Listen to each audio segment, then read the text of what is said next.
How to delete avatar on WhatsApp. The video on how to create an avatar is already available on our channel. I will leave the link to the video in the top right corner. In today's video, I will show you how to delete an avatar if you don't like it or no longer want to use it. Let's get right into it. Open the WhatsApp app on your phone. Click on the three dots in the top right corner.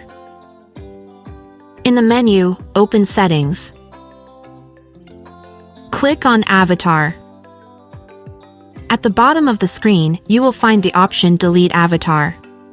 Click on it.